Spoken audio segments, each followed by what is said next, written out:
Hello and welcome to the Performance Physique podcast. My name is Arj and I am your head coach.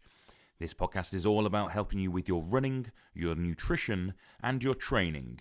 We take the jargon out of sports science to help you realise your goals faster than ever before. Let's get started. BBC Radio London. So I thought, do you know what? This is actually a really interesting topic because... You know what? I think she's amazing. She really One story that really caught my attention this week. My story relates to a particular TV going to take away a lot of jobs. Week in Review.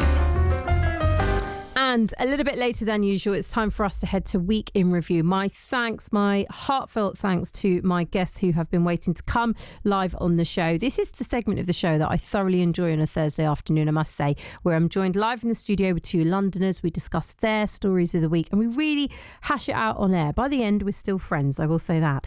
Joining me today, I have brand and culture expert Nick Eade. You can get more details for Nick, by the way. Go to his socials on Nick Eade, E-D-E, on all social media. And I'm also joined in the studio with owner and head coach at Performance Physique, Arj Thiruchelvam. You can get more details for him on @performance_physique. Great to have you both here. It's the 16th of January. Can we still say Happy New Year, do you think, Arj? Just about. All right, well, Happy New Year. We'll say it for the last time there. Thanks both of you for coming in this afternoon. There's so many stories to uncover and discuss.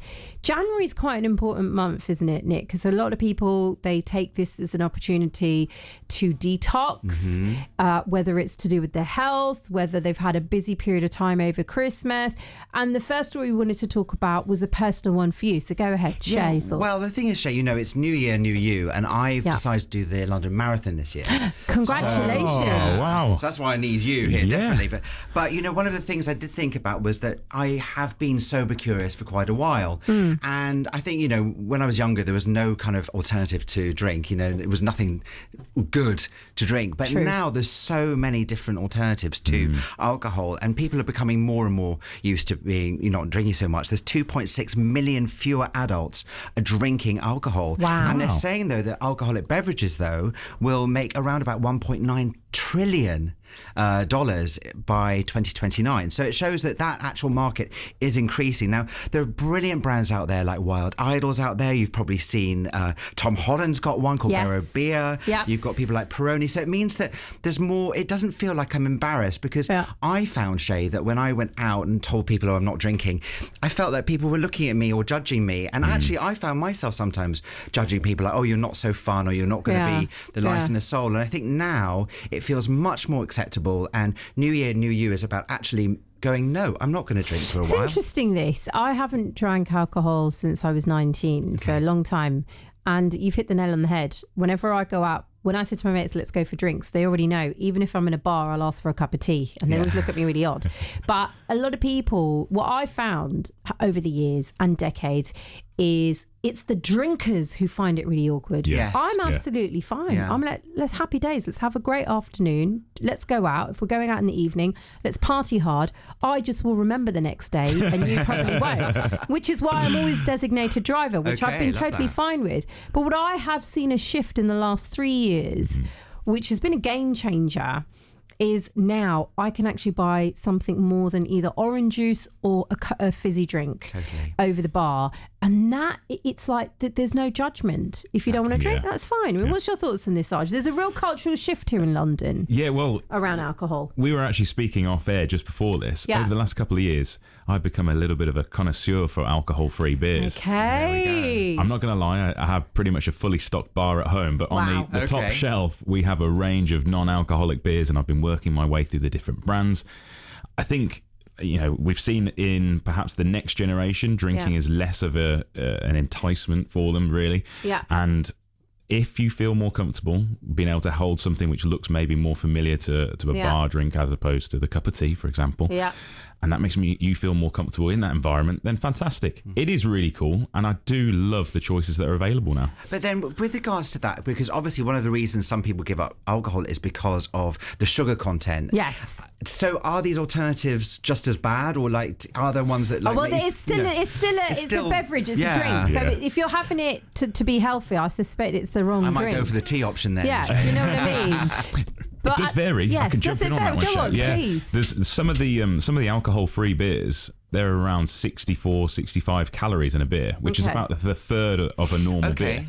beer. But they vary an awful lot, just like our alcoholic beverages. You know, you get some which are very, very low calorie, and then you have a cocktail which is, you know, your entire day's worth. But with the research you've done, Arj, I mean, Taste testing. all the taste testing that you've done, it's been difficult, I know. But are we saying that there are non-alcoholic drinks that are healthy? I mean, is that possible?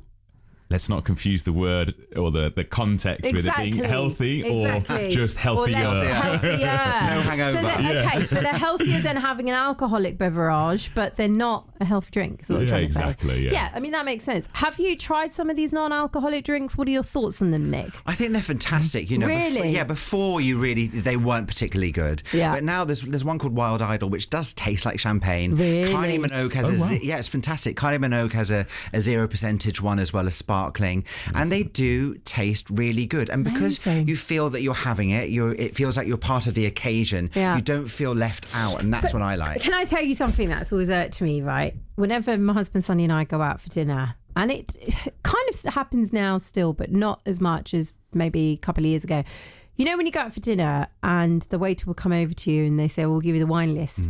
And we'll both respond, oh, we don't drink. And within 30 seconds, they pick up the nice glasses.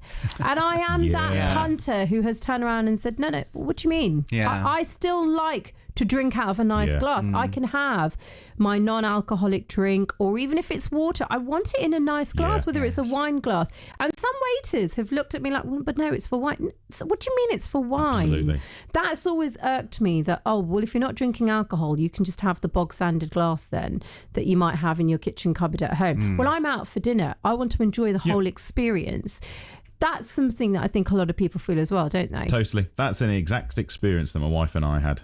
Really? Yes, the exact one. There's a couple of places we visited. There's one just up the road. Yeah. And my wife wasn't drinking. You know, she was pregnant, and they were like, well, that doesn't mean you miss out on the experience. And they brought out this lovely goblet for a fake kind of gin and tonic thing they were mixing up for her. Lovely. And it made the experience for her rather than a tumbler. Exactly. You know, I know it sounds odd, like we talk about cutlery and glasses and whatever, and tumblers and, you know, wine glasses and champagne glasses. But, you know, genuinely, like the friends who've known me for 20 plus years know, like, even if we have big celebrations, I still get the champagne glass, whether I'm having alcohol in it or not. Because can you imagine being in a group of 10 or 15 of you and everyone's got their wine glasses and doing with a the toast, and I'm there with a tumbler. Do you know what I mean? I feel like a 10-year-old. Yeah. It's quite similar. Do you think you'll continue this long term, Nick, coming back to your journey? Because obviously you're training, aren't you, for the marathon? So I think I will. I think I'll always be sober curious because I do love a good glass of wine, and I don't think there's anything wrong with that. Sure. But I do like the fact that I don't have a hangover. I do like the fact that I can go and exercise the next day. Yeah. Yes. And I also like the fact that I remember exactly what I said all those hours, whether I like it or not. So there's a plus and a minus there. Welcome to my world. The amount of messages I've got the next day saying, what did I do? Oh, no. And I always just send back a chuckle. But luckily I don't drive, Shane, so it means I'll never be that designated driver. Exactly. I always just send back a little chuckle voice note, as in, like, you know, what happened last night stays last night. You know, no. It's a hard one, I think, for a lot of people when you are the sober one in a group of people who like to drink. But it's so nice. It genuinely is the best feeling that people now are not as judgmental as they used to be. I used to be called a bore, you know. Really? Yeah, totally. And I'm the life of the party. I shouldn't have to say that, but I am. You know, and people would really frown. I remember one individual who was my friend's new partner. He was like, well, why are you here? And I literally could not. I gave him the worst death stare I've ever given anyone. But it is nice to see that times are changing. Right, let's move to the next story then, shall we, Arj? This is yours. If we just talk about, because obviously, Nick, you mentioned New Year, New You. This is a story. It's been in the news extensively this week. We've been talking about it on the show, but as I mentioned earlier on, you are a qualified nutritionist, so I'd really like your thoughts on this. This is around the weight loss jabs and whether or not the NHS can afford it all. Tell me more. Tell us more. So over the last, it's about 18 months really, isn't it? We've seen the Ozempic and Wegovy and all these different weight loss jabs that people are hearing about, originally used to treat diabetes realistically, and then we've found alternative uses for them. And then from the US, where it was used for obese individuals. The British government have now licensed it for use. Effectively, people are trying to get hold of it, just like many of the celebrities are coming out and saying, well, I did the Ozempic 2-week diet or whatever. People are trying to use it in terms of a short-term goal. I see. Use it to lose a bit of weight. And that obviously takes away the stash from what's available to people who have chronic illnesses or those related to obesity illnesses. And there is a question mark over... A, these are life-changing for people who really need it. And B, can the NHS actually afford to give everyone these injections as such? And the ruling or the decision has been made, we can probably afford to do this for 2 years. Now, there's lots of implications of that. The first being that generally, in most cases, this is a long-term medication. It's a chronic medication for a chronic illness. Okay. Obesity generally isn't a kind of choice for most people.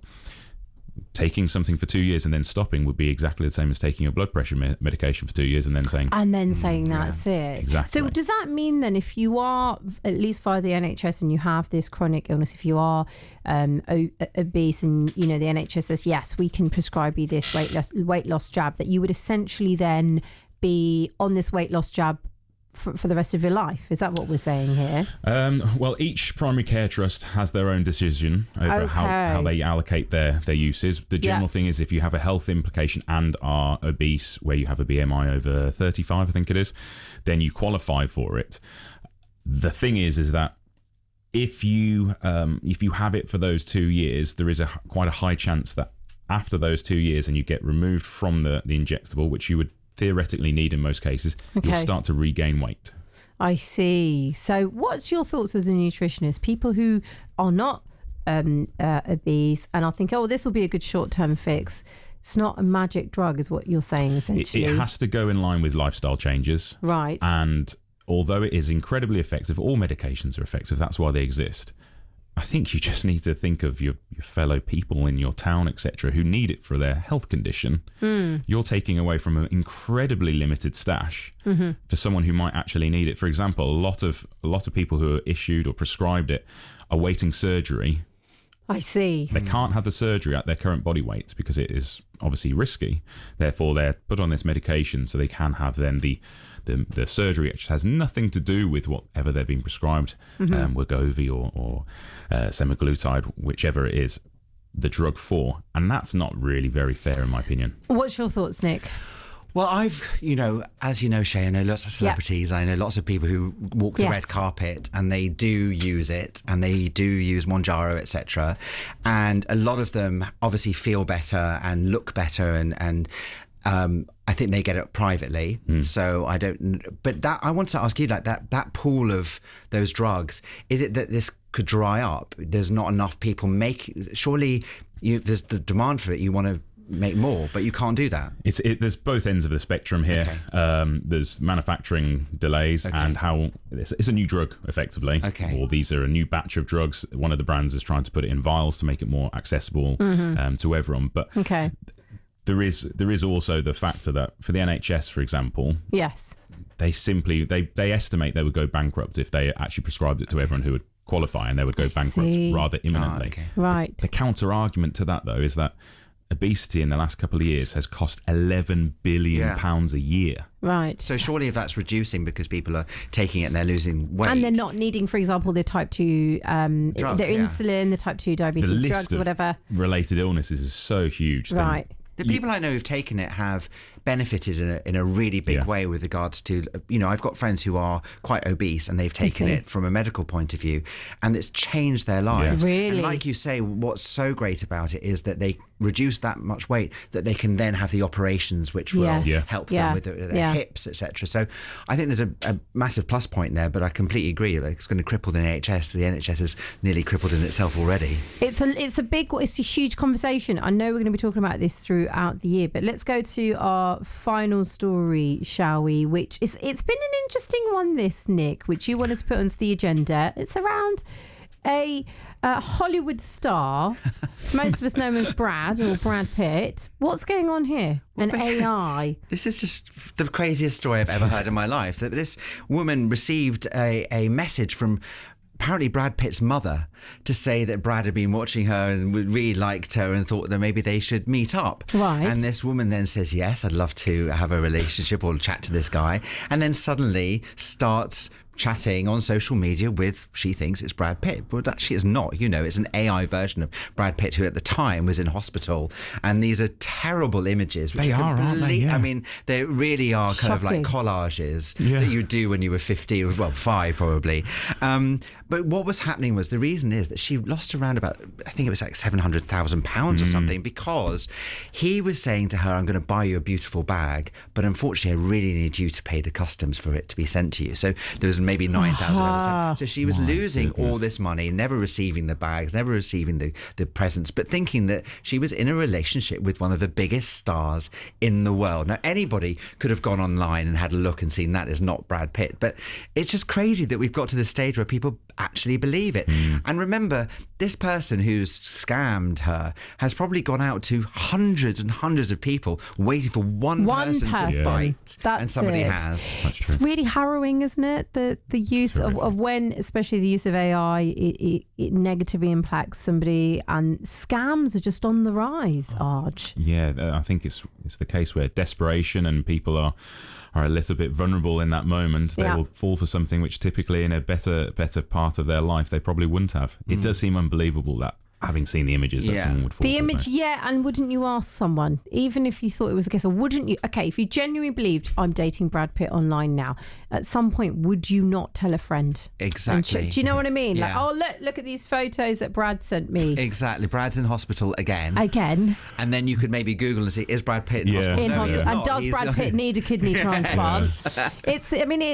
There is a warning in this story, that's for sure. Just before we end our time, I know there was another story we want to talk about, Arj, and this was your view on tennis players being filmed behind the scenes at the Australian Open. What's going on here? Do you think it's going to happen in Wimbledon? Well, basically, tennis is trying to involve the viewer, the fan, even more by placing cameras everywhere at the Australian Open. There's been some really interesting moments where we've seen players having a private word with their girlfriend, some cute moments, some arguments, and we've seen the players also being human as well. Carlos Alcaraz, who was opening a door for a member of staff, and everyone's like, wow, he's a humble man. To be quite honest, I'd hope everyone would do that opening door. Yeah. But it's exciting. We're seeing it more and more in sports. It's just whether we should be really broadcasting certain moments. Like Sabalenka last year, she was caught having a full breakdown after her loss in the final, and it was really, really sad.